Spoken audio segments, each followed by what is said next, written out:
Everyone, welcome back. I hope you all are doing good. So जैसा कि हमने class 11 की पॉलिटी की सीरीज़ जो एनसीईआरटी की वो स्टार्ट करी थी, जिसमें हमने चैप्टर नंबर 7 का जो पार्ट फर्स्ट है वो कंप्लीट कर लिया था। अब आज हम कंप्लीट करेंगे इसके आगे का पार्ट जो कि रह गया था।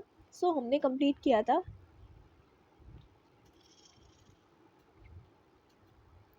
डिवीज़न ऑफ पावर तक, शायद हाँ ये सब कंप्लीट कर लिया था।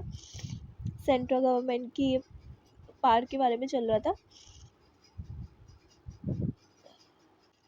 एंड आई होप आपको मेरी वॉइस जो है वो समझ में आ रही होगी। मुझे कोल्ड हो रखा है, इस वजह से थोड़ी प्रॉब्लम हो रही है, तो आप मैनेज कर लीजिएगा। सो क्या, हाँ, federation with the strong central government. So हम पढ़ रहे थे कि जो हमारा फेडरलिज्म है वो कैसे है स्ट्रॉन्ग सेंट्रल गवर्नमेंट। उसमें हमारी जो सेंट्रल गवर्नमेंट है वो स्ट्रॉन्गली, मतलब उस पर ज़्यादा पावर्स है as compare to state government. So उसमें हमने ये वाला जो पार्ट है ये पूरा कंप्लीट कर लिया था। अब हम पढ़ेंगे वो कौन कौन से प्रोविज़न है जो हमारी सेंट्रल गवर्नमेंट को स्ट्रॉन्ग प्रोविज़न जो है वो प्रोवाइड करते हैं। सो वो प्रोविज़न हमारे हैं दीजा, ये हैं वो प्रोविज़न।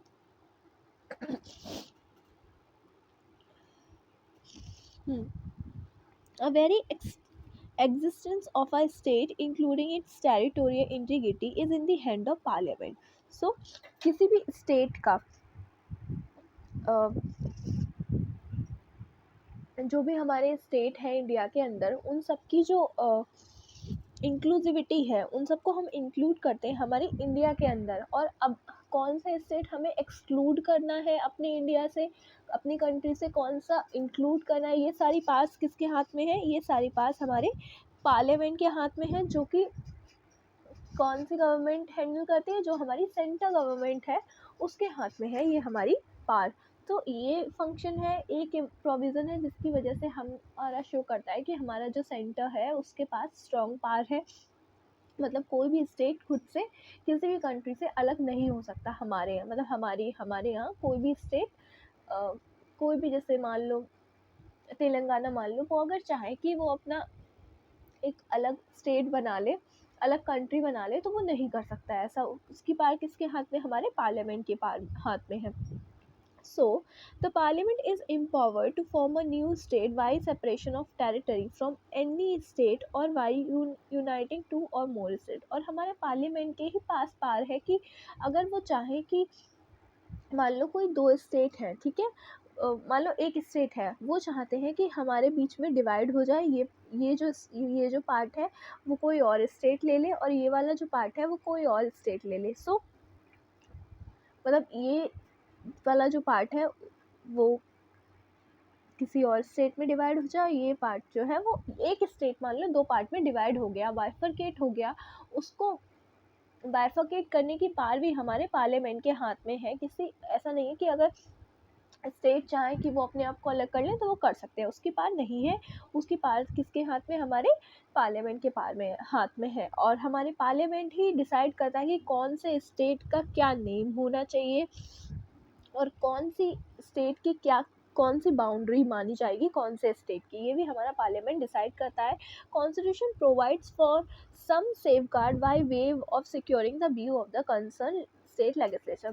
बट ये सब होने के बाद हमारा जो कॉन्स्टिट्यूशन है वो हम प्रोवाइड करता है कुछ वेज जिसके थ्रू हमारा जो स्टेट लेजिस्लेचर है, मतलब जो हमारे स्टेट है, वो अपने आप को सिक्योर कर सकते हैं, सेफ गार्ड कर सकते हैं। ऐसा नहीं है कि मतलब पार्लियामेंट में थोप ही देगा आपको ऐसा करना है। कुछ प्रोविज़न है जिसके थ्रू हमारा स्टेट भी अपने आप को उन प्रोविज़न से सिक्योर कर सकता है। सो ये था हमारा पहला प्रोविज़न, जिससे प्रोवाइड होता है, जिससे श्योर होता है कि हमारा जो इंडिया में हमारा जो सेंटर है वो ज़्यादा पावरफुल है, ज़्यादा स्ट्रॉन्ग है as compare to state government. So the constitution has certain very powerful emergency provision which can turn our federal polity into a high centralized system once emergency is declared। so हमारे constitution में हमारे article में हमारा जो constitution है उसमें हमारे articles हैं जिसमें एक इमरजेंसी का प्रोविज़न है, जिसमें क्या होता है कि अगर मान लो आपके इंडिया में पूरे इमरजेंसी लग गई है, तो जो पूरी पार होगी पूरी इंडिया की, कहीं पर भी कोई से भी स्टेट में ले लो, कहीं पर भी ले लो, अगर पूरी इसकी पार होगी तो उसकी लॉज वगैरह उस टाइम पे इमरजेंसी के टाइम पे कौन सारे डिक्लेयर करेगा, वो हमारा पार्लियामेंट के हाथ में आ जाएगा, मतलब हमारी सेंट्रल गवर्नमेंट के हाथ में आ जाएगा, और स्टेट गवर्नमेंट्स उस टाइम पे कोई उनके हाथ में ज़्यादा पावर्स नहीं रहेंगी। सो ऐसा होता है, और हमारा जो ये जो प्रोविज़न है ये टर्न कर देता है हमारी फेडरल पॉलिटी को किसमें, सेंट्रलाइज्ड सिस्टम में, हाईली सेंट्रलाइज्ड सिस्टम हो जाता है, मतलब सारी पावर किसके हाथ में, पार्लियामेंट के हाथ में होती है। During an emergency power became lawfully centralized हो जाती है। Parliament also assume the power to make law on subjects within the jurisdiction of state. So अभी हमने आपको पढ़ाया था यहाँ पे कि जो कहाँ गया, हाँ, ये जो कि हमारे शेड्यूल नंबर 7 में जो ये लिस्ट होती है, इसमें यूनियन में जो सब्जेक्ट्स होते हैं उस पर यूनियन लॉ बना लेती है, और स्टेट में जो सब्जेक्ट होते हैं उसमें स्टेट में लॉ, स्टेट पर ही गवर्नमेंट लॉ बनाती है, और जो टॉपिक्स हमारे कॉन्करेंट लिस्ट में होते हैं उसमें स्टेट और हमारी यूनियन दोनों ही लॉ बनाती है। बट अब जब हमारे ऊपर इमरजेंसी लगी होगी, इमरजेंसी जब डिक्लेयर हो गई होगी, उस टाइम पे अगर पार्लियामेंट चाहे, हमारी सेंट्रल गवर्नमेंट चाहे, तो वो हमारे स्टेट के सब्जेक्ट्स पर भी, जो इसमें जो टॉपिक्स हैं उन पर भी लॉ बना सकती है। तो ये होता है इमरजेंसी के टाइम पे। और even during normal circumstances, the central government has very effective financial power and responsibility। और ऐसा नहीं है कि सिर्फ और सिर्फ इमरजेंसी के टाइम पे ही उनको ये सारी चीज़ें होती हैं, बट कभी कभी क्या होता है, जब नॉर्मल सर्कमस्टेंसेस भी होते हैं, मतलब कोई इमरजेंसी वगैरह नहीं डिक्लेयर होती है, उस टाइम पे भी हमारी जो सेंट्रल गवर्नमेंट है उसके पास में बहुत ही ज़्यादा इफेक्टिव फाइनेंशियल पावर भी होती है और उनकी रेस्पॉन्सिबिलिटी होती है। जैसे कि items generating revenue are under the control of central government. जो भी आइटम्स हैं जो रेवेन्यू जनरेट कर रहे हैं वो किसके अंडर है, वो सब के सब किसके अंदर है, वो हमारी सेंट्रल गवर्नमेंट के अंदर है। Thus the central government has many revenue source and the state are mostly dependent on grants and finances assisting from the centre. So हमारी जो सेंट्रल गवर्नमेंट है ना, उनके पास बहुत ज़्यादा सोर्सेज हैं रेवेन्यू जनरेट करने के, बट जो हमारी स्टेट गवर्नमेंट है वो ज़्यादातर सेंट्रल गवर्नमेंट की जो ग्रांट और फाइनेंशियल असिस्टेंस होती हैं उस पर ही डिपेंडेंट होती है मोस्टली। कुछ कुछ चीज़ें में वो भी उनके भी सोर्स होते हैं, बट मोस्टली हमारी सेंटर पे ही डिपेंडेंट होती है। सेकेंडली क्या है, India adopted planning as a instrument of rapid economic progress and development after independence. So हमारी इंडिया ने प्लानिंग अडॉप्ट करी थी जिसमें हमारी इकोनॉमिक प्रोग्रेस को रैपिडली इकोनॉमिक प्रोग्रेस हो और हमारा जो डेवलपमेंट हो वो हो। कब हमने करी थी, हमने अपनी आज़ादी के बाद करी थी। So planning led to considerable centralisation of economic decision making, और उसमें हमारा जो डिसीजन लिया जाएगा वो एक सेंट्रलाइज पार लेगी, मतलब एक सेंट्रलाइज चीज़ लेगी, जिस जो इकोनॉमिक डिसीजंस होंगे उनके बेसिस, मतलब जो भी सारी चीज़ें हों वो सिर्फ एक सेंट्रलाइज चीज़ लेगी, जिससे कि वो सारे जो इकोनॉमिक प्रोग्रेस के जो भी डिसीजन हो वो हमारी पूरी इंडिया में इम्प्लीमेंट हो। सो प्लानिंग कमीशन ने अपॉइंट किया, एक प्लानिंग कमीशन अपॉइंट किया गया किसके द्वारा, हमारी यूनियन गवर्नमेंट के द्वारा, जो हमारी पूरा कंट्रोल करती है कैसे रिसोर्सेज को, स्टेट के रिसोर्सेज को मैनेज करना है, कैसे उन्हें सुपरवाइज करना है, ये सारे काम करती है। तो इसमें हमारी जो यूनियन गवर्नमेंट है वो अपनी डिस्क्रेशन से स्टेट को ग्रांट्स एंड लोन्स जो है वो भी प्रोवाइड कर सकती है। सो प्लानिंग कमीशन हमारी बनी है जिसको अपॉइंट कौन करता है, यूनियन गवर्नमेंट, जो सारे डिसीजन लेती है रिगार्डिंग क्या प्लानिंग करनी है जिससे हमारा इकोनॉमिक प्रोग्रेस हो, हमारा डेवलपमेंट हो, और जो हमारा रिसोर्सेज को मैनेज करती है, सुपरवाइज करती है स्टेट के, जो हमारा कंट्रोल भी करती है, और हमारा यूनियन गवर्नमेंट के पास जो है वो डिस्क्रेशनरी पावर होती है कि वो किसी भी स्टेट को लोन्स या फिर ग्रांट्स जो है वो प्रोवाइड कर सकते हैं। This distribution of economic resource is considered left-sided and has led to charge of discrimination against state rule by an opposition party। और कभी कभी ये जो होता है ना, उनके पास डिस्क्रिप्शन होता है कि वो किसी भी स्टेट को ग्रांट्स या लोन प्रोवाइड कर सकती है, तो उसमें एक एक इसका डिसएडवांटेज ये है कि कभी कभी क्या होता है, मान लो हमारी इंडिया में नेशनल लेवल पर कोई और पार्टी की गवर्नमेंट है और हमारी स्टेट पे कोई और पार्टी की गवर्नमेंट। मान लो इंडिया में हमारी नेशनल लेवल पर अभी इस टाइम पे बीजेपी है और हमारी कोई भी एक स्टेट में मान लो कांग्रेस है, तो इन दोनों की नहीं बनती है तो क्या होगा, ये सेंट्रल गवर्नमेंट के ऊपर है कि वो कोई भी लोन या फिर ग्रांट स्टेट को दे या ना दे। सो इसमें कभी कभी अपोजिशन पार्टी की वजह से ये सारे मतलब हो सकता है कि वो उनको उतना अच्छे से प्रोग्रेस ना करना चाहे, उनको ना देना चाहे, तो ये हो जाता है कभी कभी। As you will study later, the governor has certain power to recommend dismissal of the state government and the dissolution of assembly. So हमारे गवर्नमेंट के पास में कुछ सर्टेन पावर होती हैं जो हम अभी बाद में पढ़ेंगे आगे चल के, कि वो हमारी जो है स्टेट असेंबली, स्टेट गवर्नमेंट है उसको उसकी जो असेंबली होती है उसको डिसोल्यूशन कर सकती है। और जबकि डिसाइड, और कभी कभी क्या होता है जब रिजोल्यूशन हो जाता है फिर उसके बाद में even in normal circumstances the governor, और ज़रूरी नहीं कि हर टाइम ही हो, और हमारी कभी कभी जो नॉर्मल सर्कम्स, और गवर्नर क्या होता है, हमारा गवर्नर एक टाइप से सेंटर का एजेंट होता है। तो अगर सेंटर उनको इंस्ट्रक्शन देगी कि आपको जो असेंबली है स्टेट की उसको डिसोल्यूशन करना है तो वो कर सकते हैं, वो कर देते हैं, बट उसमें उनका हमारा जो कॉन्स्टिट्यूशन में वैलिड रीज़न है वो प्रोवाइड होना चाहिए। सो ऐसा कर सकते हैं। और कभी कभी नॉर्मल सर्कमस्टेंसेस में भी क्या होते हैं, हमारा जो गवर्नर होता है उनके पास पावर होती है कि कोई भी बिल, अब बिल क्या होता है, देखो कोई भी एक्ट होता है, हम आगे चल के ये पढ़ेंगे, कोई भी एक्ट कैसे बनता है। एक्ट के लिए सबसे पहले कोई बिल निकाला जाता है जिसमें हमारा जो बिल है वो पहले हमारा एक, अगर कोई मान लो मैं पार्लियामेंट का बता रही हूँ, ठीक है, पार्लियामेंट में हमारे दो हाउसेस होते हैं, एक हमारा राज्यसभा होती है और एक हमारी लोकसभा होती है। तो क्या होता है, कोई भी बिल मान लो इस राज्यसभा में इंट्रोड्यूस्ड हुआ, एक्सेप्ट मनी बिल हमारा राज्यसभा में इंट्रोड्यूस नहीं होता है, वो सिर्फ और सिर्फ लोकसभा में इंट्रोड्यूस होता है। सो मान लो हमारा कोई भी एक ऑर्डिनरी बिल है जो कि हमारा इंट्रोड्यूस हुआ राज्यसभा में, तो राज्यसभा में इंट्रोड्यूस होने के बाद वो वहाँ पे पास हो गया, पास होने के बाद वो दूसरे हाउस में आया हमारा लोकसभा में, लोकसभा में भी वो हमारा पास हो गया। जब वो यहाँ दोनों से पास हो जाएगा उसके बाद ये जो बिल होगा वो हमारा जाएगा डायरेक्ट प्रेसिडेंट के पास। अब प्रेसिडेंट के पास में पावर होती है कि या तो प्रेसिडेंट हमारा जो बिल है उसको असेंट दे दे, मतलब उसको वैलिडिटी दे दे कि हाँ ठीक है, अगर उनने वैलिडिटी दे दी तो वो हमारा बिल जो है वो एक्ट में कन्वर्ट हो जाएगा, या फिर तो वो उसको रिजेक्ट कर दे तो वो हमारा कैंसिल हो जाएगा। और क्या होगा अगर वो एक बार या तो रिजेक्ट कर दे और फिर उसके बाद में उनको वो रिकन्सिडरेशन के लिए दोबारा हमारे जो हाउसेस हैं उसमें प्रोवाइड करे। अगर वो हाउस में दोबारा प्रोवाइड करेगा तो वो हाउस जो है अगर दोबारा से बिना किसी एविन चेंज के वो दोबारा से हमारे प्रेसिडेंट के पास लेके आए और बोले कि आपको ये साइन करना है तो उनको वो साइन करना ही पड़ेगा।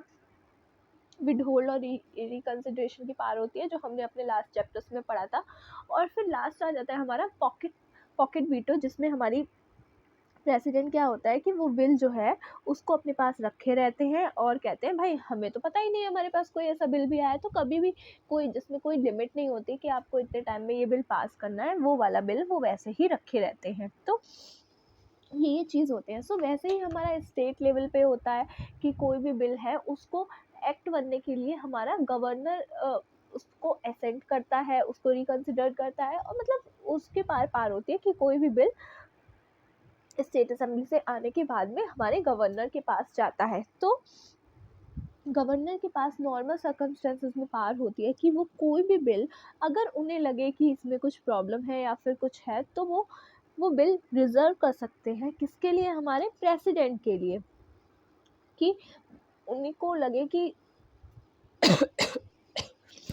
सॉरी, अगर उनको कुछ उसमें कुछ प्रॉब्लम लग रही है या फिर कॉन्स्टिट्यूशन से रिलेटेड कोई मैटर या कुछ भी हो तो वो कोई भी बिल जो है वो प्रेसिडेंट के लिए रिजर्व कर सकते हैं। और हमारा प्रेसिडेंट क्या होता है, वो हमारा सेंट्रल गवर्नमेंट का पार्ट होता है।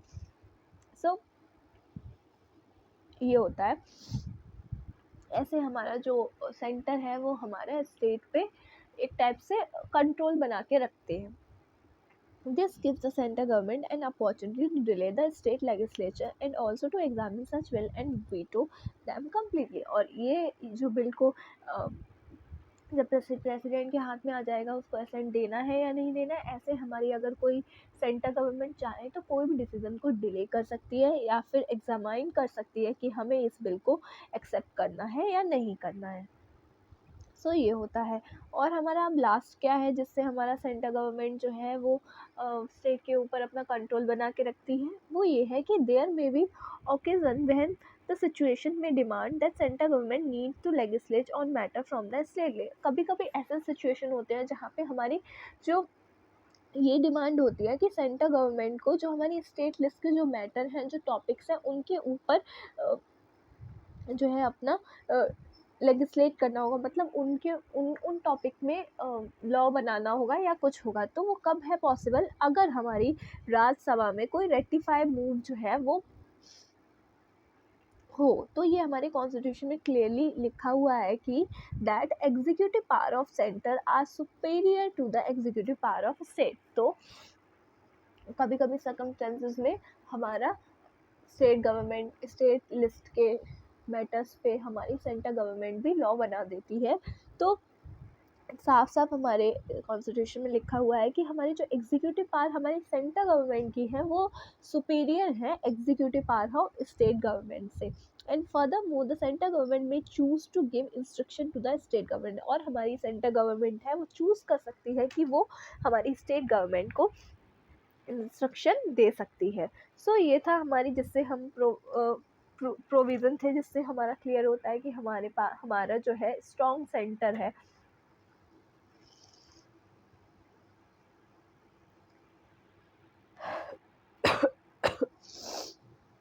सो अब हमारा आर्टिकल नंबर 257 दिया गया है जिसमें लिखा हुआ है the executive power of every state shall be so exercise. The exercise of executive power of union and the executive power of the union shall extend it to giving of such direction to a state as may appear to the government of India to be necessary for that purpose। अगर कोई हमारी state government या नहीं, अगर हमारी union government चाहे कि हमारी कोई पावर जो है वो हमारी extend to the giving of such direction to state as में, अगर हमारी गवर्नमेंट सेंट्रल गवर्नमेंट को अगर हमारा कुछ लगता है कि ये पावर जो है स्टेट की एक्सटेंड करना है तो वो नेसेसरी है तो वो ऐसा कर सकती है।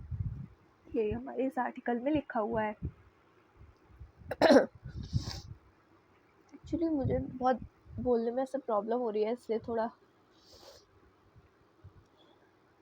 Okay. So you have all, आप लोग को मेरी वॉइस तो क्लियर आ रही है ना? You have already studied in the chapter on executive that we have an integrated administrative system। हमने अपने पहले ही चैप्टर में एग्जीक्यूटिव वाले चैप्टर में पढ़ा है कि हमारे यहाँ एग्जीक्यूटिव जो इंटीग्रेटेड सिस्टम एडमिनिस्ट्रेटिव सिस्टम है वो इंटीग्रेटेड मतलब एक दूसरे पर डिपेंडेंट है, एक टाइप से इंटीग्रेट है। Okay, the all India services are common to entire territory of the India and officers chosen for these services serve in administration of the state। और हमारी जो ऑल इंडिया सर्विसेज है वो हमारी कॉमन है पूरी हमारी टेरिटरी, इंडिया की जो टेरिटरी है उसके लिए। और जो भी ऑफिसर्स जो भी IAS IPS इसमें सेलेक्ट होंगे वो क्या हमारे स्टेट को, स्टेट के एडमिनिस्ट्रेशन को सर्व करते हैं, सर्विस प्रोवाइड करते हैं। Thus an IAS officer who became the collector और an IPS officer who serve as a commissioner of police are under the control of central government. ये हमारे IAS और IPS हमारे सेंट्रल गवर्नमेंट के अंदर होते हैं। State can neither take disciplinary action nor they can remove these officers from service. और state के पास कोई भी पावर नहीं होती है कि वो उनको रिमूव कर सके और उन पर कोई एक्शन ले सके, डिसिप्लिनरी एक्शन ले सके। सो और आर्टिकल 33 एंड 34 ऑथराइज करता है हमारे पार्लियामेंट को कि वो हमारा जो भी पर्सन है वो हमारी person in the service of union or state in respect of any action taken by them during the martial law to maintain or restore order।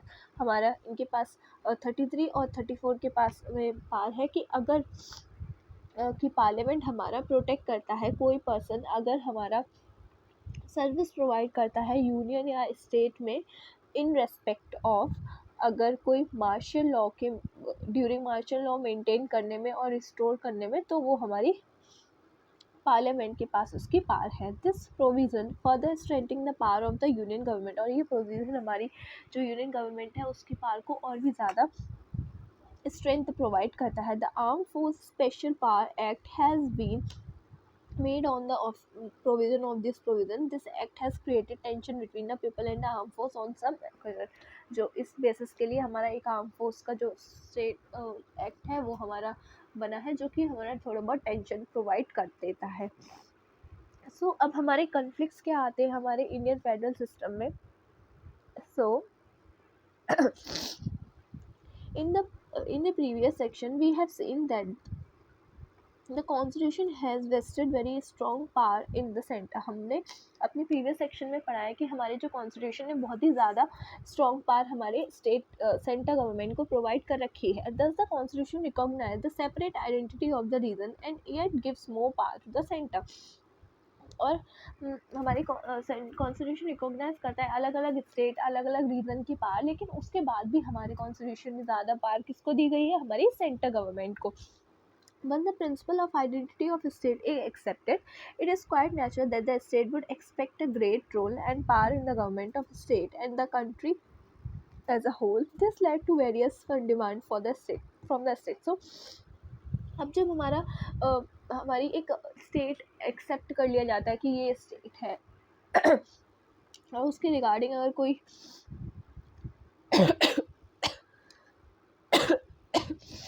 Sorry अगर कोई डिसीज़न या फिर कुछ भी लिया जाता है, तो उसके बाद में हमारी स्टेट गवर्नमेंट का भी एक उसको अपने स्टेट को गवर्न करने का राइट होता है, और उसमें हमारी स्टेट गवर्नमेंट का ज़्यादा रोल होता है अपने स्टेट को गवर्न करने के लिए। उनके पास पावर होती है कि वो अपने स्टेट को गवर्न कर सकें। तो कभी कभी क्या होता है कि उनके पास डिमांड वो करते हैं कि हमें ये चीज़ें चाहिए, जिसकी वजह से time to time state have demanded that they should be given more power and more autonomy. और उस वजह से ये लोग ये चाहते हैं कि हमें अपने स्टेट को बुल्ड करना है या फिर हमें अपने स्टेट का डेवलपमेंट करना है, तो उसके लिए हमें और ज़्यादा पावर की ज़रूरत है।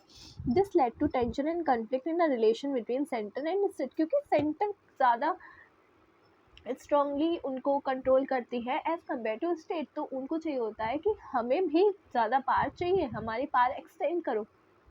सो उस वजह से जो है इनमें बहुत ज़्यादा कन्फ्लिक्ट देखने को मिल जाता है। While the legal dispute between the centre and state can be resolve by the judiciary, demand for autonomy are to of political nature and need to be resolve through negotiation. So हमारी ये जो conflict जब आता है तो उसको resolve करती है हमारी जुडिशरी। और कभी कभी जब हमारे स्टेट जो है ऑटोनॉमी डिमांड करते हैं तो उनका पॉलिटिकल नेचर और उनका जो ये सब की वजह से उनका जो भी मतलब कन्फ्लिक्ट आता है उसको नेगोशिएट करके रिजॉल्व कर देती है जुडिशरी। मतलब जुडिशरी के ऊपर है उनके कन्फ्लिक्ट को रिजॉल्व करने का। अब हमारा सेंटर और स्टेट का क्या रिलेशन होता है। The constitution is only a framework or a skeleton, it fleshes and blood is provided by the actual process of politics। So हमारा जो कॉन्स्टिट्यूशन है एक ऐसा ओनली स्केलेटन है जो कि हमारा ब्लड प्रोवाइड करता है, हमारा एक्चुअल प्रोसेस क्या है पॉलिटिक्स की। Hence federalism in India has to a large extent been influenced by the changing name of the political process। हमारा जो फेडरलिज्म है वो बहुत ही ज़्यादा लास्ट इन्फ्लुएंस एक्सटेंड हुआ है और इन्फ्लुएंस हुआ है क्योंकि हमारा पॉलिटिकल प्रोसेस का जो है वो नेचर जो है वो चेंज होता गया। जैसे कि in 1950 and early 1960 the foundation of a federalism was laid under Jawaharlal Nehru. उस टाइम पे फेडरलिज्म अंदर था हमारे, उसका फाउंडेशन रखा गया था जवाहरलाल नेहरू जी के अंदर। तब क्या हुआ था, this was also a period of Congress dominance over the centre as well as state. और उस टाइम पे हमारी जो कांग्रेस है उसमें वो हर जगह पे थी, हमारी स्टेट नेशनल लेवल पर भी थी और हमारी स्टेट लेवल पर भी थी। सो except on the issue of formation of new state, the relation between the center and state remained quite normal during this period। इस टाइम पे क्या हुआ, अब जब दोनों जगह पर ही एक ही गवर्नमेंट होगी तो वहाँ पे स्टेट जो है वो ज़्यादा इशू क्रिएट नहीं करेंगे कि हमें ये राइट नहीं मिल रहा है, ये नहीं हो रहा है। तो उस वजह से जो भी उनका रिलेशन था वो बहुत ही ज़्यादा अच्छे से था, क्वाइट नॉर्मल था। और वो लोग ये नहीं कहते थे कि हमें ये चीज़, कि हमें क्या कहते हैं, हमें पार चाहिए या फिर कुछ भी, मतलब वो डिमांड नहीं करते थे ज़्यादा फालतू की। और उनका जो नॉर्मल था उस टाइम पे period. The state were hopeful that they would be making progress with the help of grants and aid from the center। और वो होपफुल थे कि जो उनका प्रोग्रेस है वो होता रहेगा धीरे धीरे, जो भी सेंटर हमें ग्रांट एंड एड जो है वो प्रोवाइड करेगी उससे। Besides, there was considered optimism about the politics of socio-economic development demanded by the center. In the middle of 1960, Congress dominance declined somewhat, and in large number of states opposition party came to power. और फिर 1960 के बाद में जो कांग्रेस की dominance थी वो decline होने लगी, जिसके बाद में बहुत सारी पार्टी जो स्टेट में है वो अपोजिशन पार्टी आई, मतलब सेंटर पे कोई और पार्टी है और स्टेट में अलग अलग पार्टी आने लगी। जिसकी वजह से जो रिजल्ट हुआ कि जो डिमांड थी वो ग्रेट पावर की और ग्रेट ऑटोनॉमी की स्टेट की तरफ से बढ़ने लगी। उन्हें और ज़्यादा पावर चाहिए थी, ज़्यादा ऑटोनॉमी चाहिए थी। In fact, these demands were a direct fallout of the fact that different parties were ruling at the center and in many states. So ये डिमांड इसलिए आने लगी क्योंकि सेंटर पे कोई और पार्टी थी और हमारी स्टेट में और कोई पार्टी थी, तो वो अपोज करने लगी कि हमें प्रोग्रेस करनी है, हमें थोड़ी और ऑटोनॉमी प्रोवाइड करनी चाहिए, हमें और पावर चाहिए। तो ये सारी कॉन्फ्लिक्ट्स अकर होने लगे। So the state government were protesting against what they saw as unnecessary interference in their government by Congress government at the center। So state government protest करने लगी जब उन्हें लगने लगा कि जो उस टाइम पे सेंटर गवर्नमेंट थी, कांग्रेस थी उस टाइम पे, कि वो उनके मैटर में, उनके स्टेट के मैटर में अननेसेसरी जो है वो इंटरफेयर कर रही है। तब क्या हुआ, the Congress too was not very comfortable with the idea of dealing with the government led by the opposition party. उस टाइम पे जो गवर्नमेंट कांग्रेस थी वो भी बहुत ज़्यादा कंफर्टेबल नहीं थी स्टेट लेवल पर अपोजिट पार्टीज होने की वजह से। So this peculiar political context gave birth to a discussion about the concept of autonomy under a federal system। तब उस टाइम पे हमारा एक डिस्कशन हुआ जिसमें हमारा एक कॉन्सेप्ट अराइज हुआ, autonomy under a federal system, जिसमें हमारी फेडरल सिस्टम के अंदर भी स्टेट गवर्नमेंट को ऑटोनॉमी प्रोवाइड करी जाएगी। So finally since 1990 Congress dominance has largely ended and we have entered an era of coalition political specially at centre. और फिर 1990 के बाद में जो कांग्रेस का डोमिनेंस था वो कतई एंड हो गया और हमारी जो हमने एक एंटर किया अपने कोलिजन एरा के अंदर, जिसमें स्पेशली कहाँ पे था, पॉलिटिकल पार्ट सेंटर के ऊपर था। In the state two different party both nation and regional have come to power. This has resulted in great save for the state, a respect for diversity and beginning of the more mature federalism. This is second phase that issue of autonomy became potent politically. So जब state में भी अलग अलग type की collision party बनने लगी, जिससे कि बहुत ज़्यादा अलग अलग टाइप के डाइवर्सिटी से लोग आने लगे, मतलब अलग कल्चर के, अलग रिलीजन के। ऐसा ही नहीं था कि सिर्फ एक ही पार्टी, पॉलिटिकल पार्टी का डोमिनेंस हो रहा है। तो जिस वजह से हमारे और भी ज़्यादा ऑटोनॉमी की डिमांड होने लगी और भी पोटेंट पॉलिटिकली इसकी डिमांड होने लगी। सो अब डिमांड फॉर ऑटोनॉमी इसमें क्या है, many state and even many political parties have from time to time demand that states should have more autonomy while the center government। So बहुत सारे स्टेट्स डिमांड करने लगे कि उनके पास में ज़्यादा पावर होनी चाहिए, जैसे कि वाइसा वर्सा, जैसे कि हमारे सेंटर गवर्नमेंट के पास है और सेंटर गवर्नमेंट डिमांड करने की उनके पास ज़्यादा पावर होनी चाहिए। तो जिसकी वजह से ऑटोनॉमी का मतलब होता है different thing for different state and party. Different things for different state and party, अलग अलग स्टेट के लिए अलग अलग थिंग्स। सॉरी मैं अभी नहीं सही से कंटिन्यू कर पाऊँगी इस चैप्टर को, मेरी आवाज़ नहीं सही से निकल रही है और आई थिंक आप लोग को भी थोड़ी प्रॉब्लम आ रही होगी, तो इसलिए मैं ये चैप्टर को यहीं पे कंप्लीट करती हूँ, इसके पार्ट को, और अब हम नेक्स्ट पार्ट में इसके आगे का चैप्टर लाऊंगी। आई होप तब तक मेरी तबीयत ठीक हो जाए, तो आपको कोई भी प्रॉब्लम फेस ना करनी पड़े। तब तक के लिए आप पुराने वाली जो मैंने पार्ट अपलोड किया है वो देख लीजिए और ये वाला पार्ट देख लीजिए और अच्छे से इनको पढ़िए, रिवाइज करिए। एक बार पढ़ लेंगे उसके बाद में दोबारा से बुक से खुद से पढ़िए, जिससे कि आपके समझ में आ जाए। और बार बार अगर रिवाइज करिए, अगर तब भी आपको कोई डाउट होता है या कोई फीडबैक है तो आप मुझे कमेंट में करके बोल सकते हैं, मैं उसको इम्प्रूव करने की कोशिश करूँगी और आपका जो भी डाउट होगा उसको क्लियर करूँगी। चैनल को सब्सक्राइब कर दीजिए, बेल आइकन प्रेस कर दीजिए, जिससे कि जब भी मैं अपनी वीडियो डालूँ आपको मेरी वीडियो का नोटिफिकेशन मिल जाए। ओके, थैंक यू, मिलते हैं हम नेक्स्ट पार्ट में इस चैप्टर के।